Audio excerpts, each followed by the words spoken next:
Welcome to the UNM Healthcast. I'm Elizabeth Dwyer, and today we are talking with Dr. Kristina Sowar, who is the Associate Professor in the Department of Psychiatry here and the Program Director for Child and Adolescent Psychiatry Fellowship. Did I get that part right? The fellowship? Yes. Okay, great. Welcome, Dr. Sowar, to the UNM Healthcast. Thank you so much for having me. I'm grateful to be here with you. Yes, we loved having you on the Healthcast previously, and today we are going to dig into a topic I know is top of mind for a lot of people in our community right now, which is going back to school and how the different levels of stress and anxiety can impact parents and children and caregivers at this time. And so I would really just love to dive right into that. APS starts this week for most people, and I know some kids are already back in school. So can you talk to us a little bit about sort of the basic stressors and anxieties that come up with starting a new school year? Definitely. Yeah, I think this is a really important topic, and I'm glad you've chosen to spend some time focusing on it because I think we recognize that traditionally the start of the school year, the transition back to school has a lot of mixed experiences and feelings for kids and families. But that's really heightened or just more complicated this year, after last year with COVID and the way that some people came back to school in very kind of hybrid or just different structural approaches. Yeah, so I think some of the things we're talking about or watching for right now are, hopeful in the positive realm that there's some excitement and, some positive hope and joy from returning to seeing classmates and being back with teachers and around other kids and people for activities and learning. But really mixed with, both individual, like student experiences of anxiety or fear of in that same realm of being back around other people and worries about getting sick or catching something and bringing something home to family.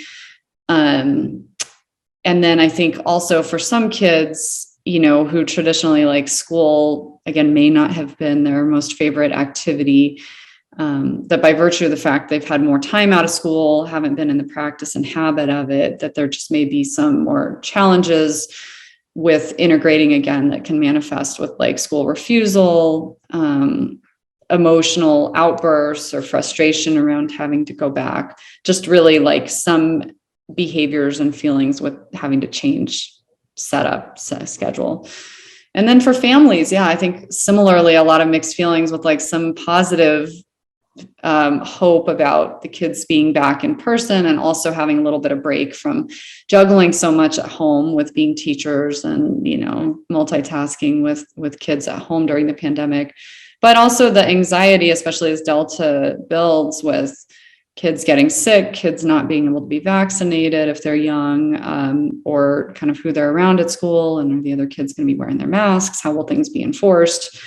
And for children at private school, we know it's not quite the same regulations as APS might have. So, I think most of that is to some extent what we talk about day to day or, kind of common discussion, but just highlight some of those points from like a mental health perspective.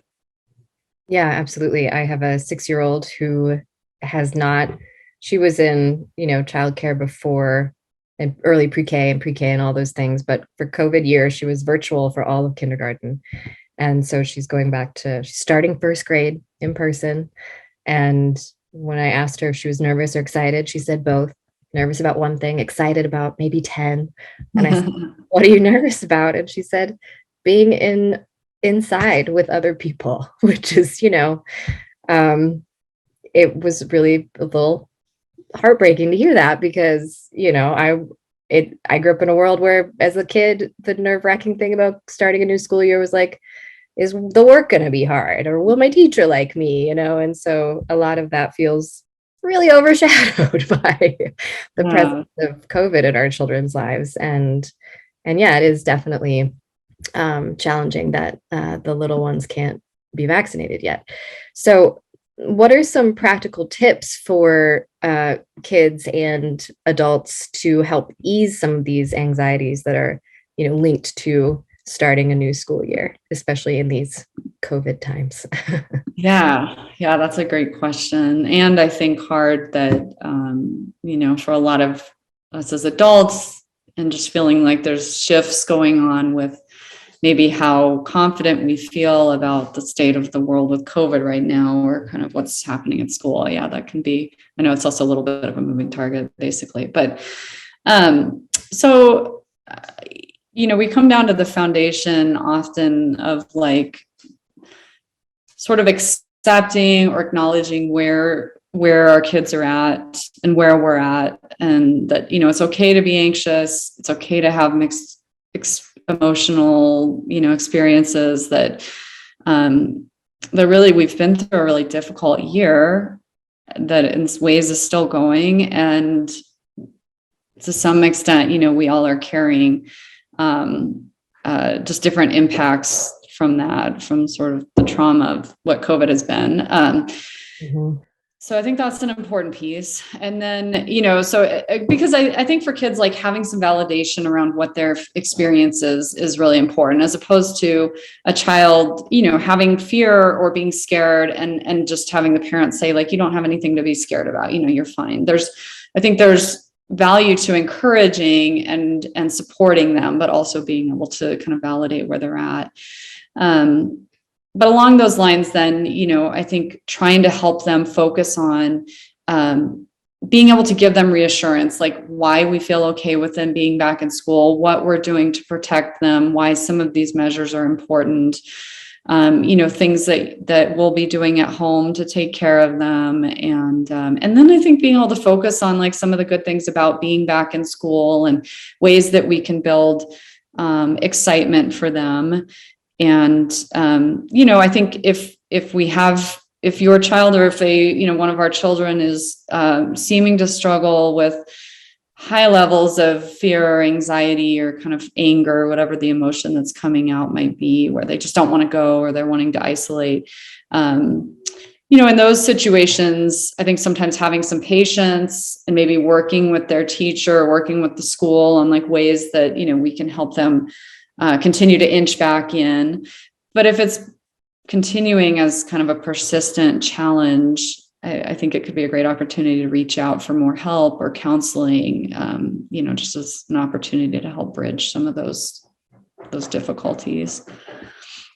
Absolutely. Do you have any tangible resources? Sorry if I'm putting you on the spot, in terms of where parents could reach out for counseling help for their kids? Yeah.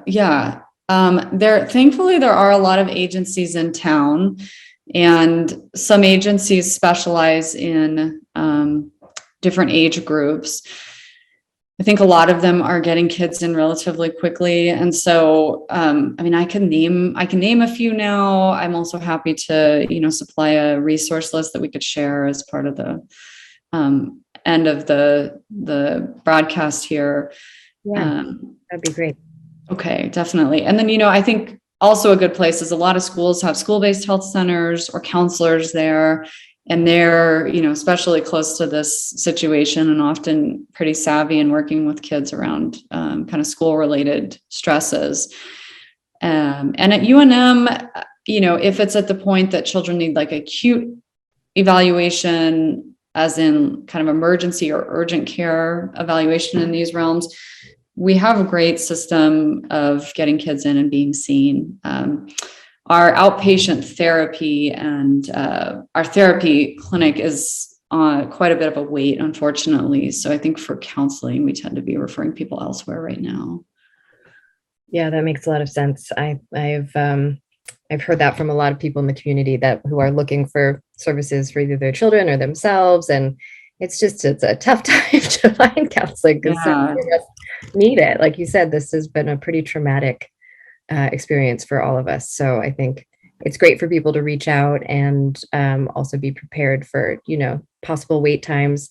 It does sound like if it's urgent, then UNM does have a great resource for that in the psychiatric services that we offer. Is that accurate?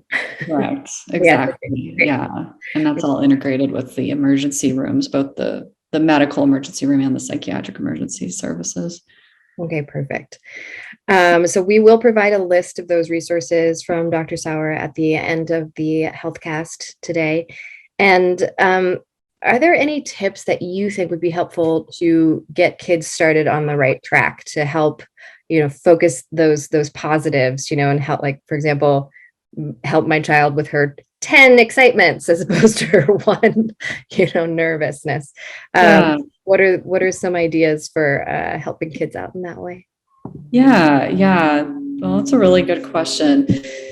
I think sometimes it's nice to be able to evaluate like where your own child's strengths are. If they're a really creative kid, if they're a reader, if they're a builder, like kind of at thinking about especially younger kids and adolescents, again, where are the areas of strength or kind of most interest that they have.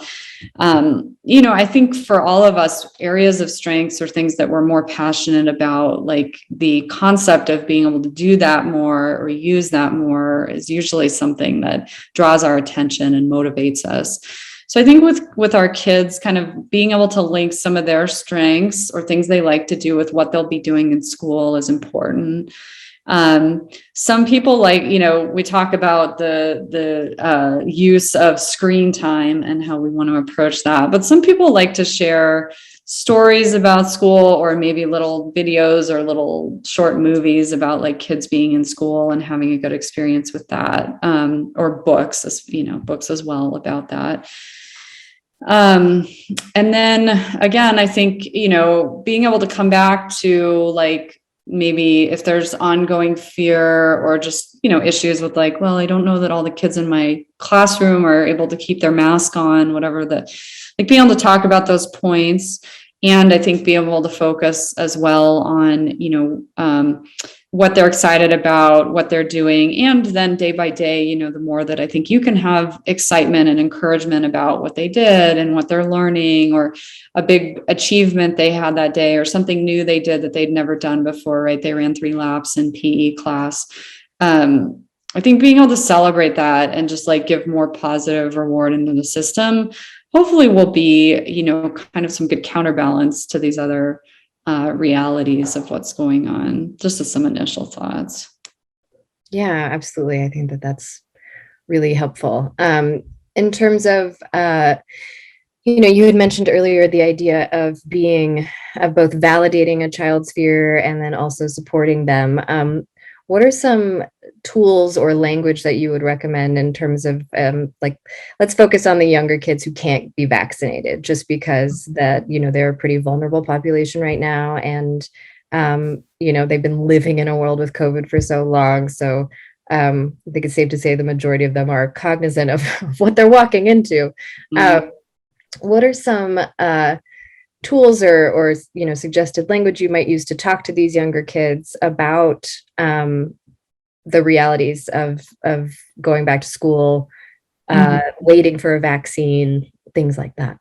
Yeah, I think those are great points. And I certainly respect too that every family, just either as their family or with cultural and other background influences, like there may be some kind of ways that work better for some people than others with it. But, one thing I just also start with is encouragement around the mindfulness with which we're talking about topics like this, maybe not directly to our children, but with people we're around or on the phone too, so for example, like talking to our partner or talking to a friend on the phone about our own anxiety about our child going back or what the school's doing or masks, our kids, I think, absorb so much of that when they're around us. And so I think it's important for us to be mindful. And if we have our own anxieties about it, that we're just, kind of trying to contain to what extent maybe our children are exposed to the frankness of some of the conversations.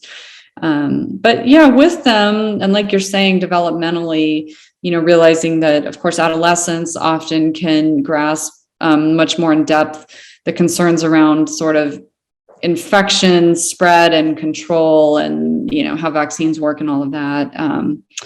And then younger ones not being at that space. But I think it's nice to meet them developmentally, and so I think for kids, they've certainly learned a lot this year about sickness and trying to avoid getting sick. But I think we can again frame for them, that there are really have effective ways. There's really helpful ways that they can take care of themselves in school, and emphasizing like wearing masks and washing their hands or using hand sanitizer, and also I think helping them advocate where if they feel like, their neighbor student in class isn't wearing a mask or coughing or something that they're worried about, that, they can definitely come back to you, that they can go to their teacher with that. I think helping them feel like it's okay if there's something they're worried about to speak up about it too. So I think some of those pieces, and then again, just, I think we can do our best to reassure them that, we feel that they'll be okay with school and that we're doing everything we can to keep them healthy. And if that changes, that, we'll also kind of think about things in a different way. But those are some of the things that I've seen as helpful. And then I think in ways that parents can have communication with with the children's teachers around kind of what's happening in the classroom or how things going. The teacher may also have feedback on ways that he or she is presenting something in school, and, kind of how they might encourage parents to continue to reinforce some of that with the kids at home. Yeah, for sure. You're spot on about that absorbing conversations piece. Shocking to me how naive I still am sometimes about, like, we're in the other room and we're talking in low voices. This is fine. And then, my child will chime in with like the answer to a question from the couch. And I'm like, you can exactly right. Yeah. Yeah. It's amazing how much they absorb. So yeah. Yes, absolutely. Yeah, I think it's really, that's a great point to stay in touch with your child's teacher. Obviously, there are other people involved in these scenarios, not just parents and students, but sometimes, parents have children have other caregivers involved, like grandparents and babysitters and things like that. I know my child is going to be interacting with grandma a lot on after school days. And is there any, is there different advice, or like, would it be a similar advice in terms of like how to involve your caregivers and how to, kind of create a support system that is really cohesive for the school year? Yeah, that's also a great question, right? Exactly, because juggling schedules and multiple things going on. I guess I would echo a lot of the same. I mean, I think just to encourage, there's the component that each person involved as a caregiver has their own views or anxieties or feelings, opinions about these situations. So I realize that kind of adds a distinct flavor in for how the kids' interactions might be with that individual. But I think just encouraging those additional family or involved people to be, again, hopefully finding the moments they can be positive and, reassuring, but also giving space to ask questions, kind of see how it's going. And then, hopefully, having connection for yourself as the parent with that person too, to get a sense of what's coming up. It is really fascinating to see how our kids will share different things with different people and sometimes feel more comfortable, saying things to some people as opposed to others.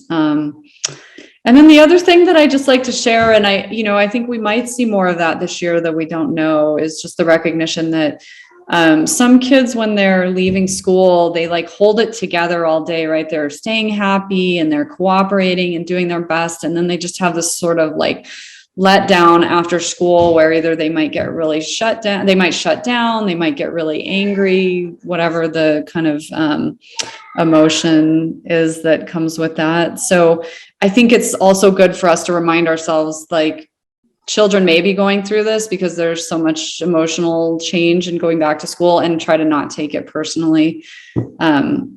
Yeah, I think it's hard to not be like, well, I guess I was so looking forward to seeing them, and my kid's just sitting in the back seat and doesn't want to talk to me and seems really grumpy. I don't know what happened.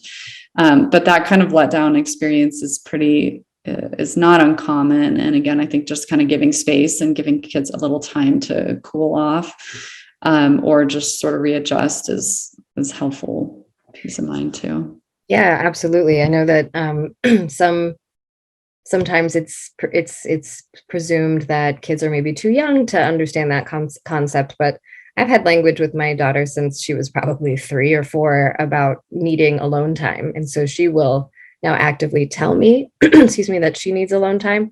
But every once in a while, there are hitches in her giddy up emotionally or behaviorally, and I will be proactive and ask her, do you feel like you need some alone time right now?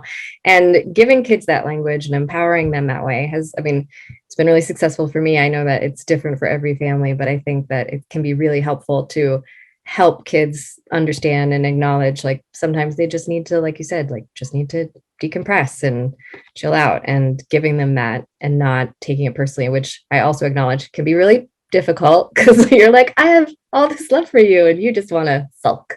But yeah, I think it's a really great point. Thank you so much for bringing it up. I'm going to give out our COVID hotlines here to wrap up the episode. But before I do, are there any final thoughts that you want to leave with our viewers? I appreciate the time to talk on it. And I really think this is another example where, as a community, we're kind of creating the experience that our kids have. So whether it's by supporting good public health measures, vaccinations, self-care, and hopefully just really giving our kids the chance to have some transitional space, and ourselves the transitional space, with the change coming up with school. I think that's all really important. And we'll see how it goes. Hopefully it's going to be a good process of integration, and health measures at school. But I appreciate the time. And again, please feel free to reach out to us here with other questions, and I'll have those resources available. That's great. Thank you so much. We really appreciate you being here with us today, Dr. Sowar. So we're going to go ahead and put those resources up at the end of the episode. So stay tuned for that. And then also with Delta variant cases, spiking here in New Mexico, we are rising. Rather, I don't know what language I'm supposed to use, but they're on the up and up. We want to make sure that folks have access to COVID hotlines in case you need to get questions answered, if you have symptoms and you're not sure, if you need to get a test, or if you did have an exposure to a COVID positive person and you want to get a test. These hotlines can be used for all of those things. If you're a UNM employee, you can call the UNM hotline at 505-515-8212. And if you're not a UNM employee and you're watching the show, you could call the New Mexico State hotline, which is 1-833-551-0518. Thank you again, Dr. Sowar, and we will see everyone next time.